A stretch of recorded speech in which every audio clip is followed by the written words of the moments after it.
फिर सब पीछे रहना है।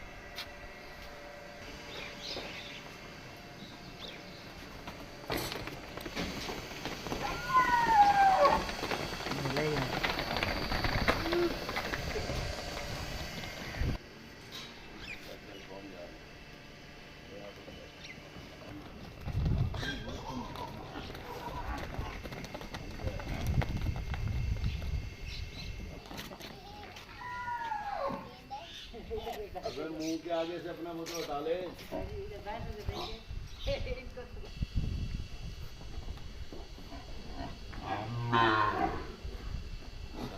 जाके ले आऊँ।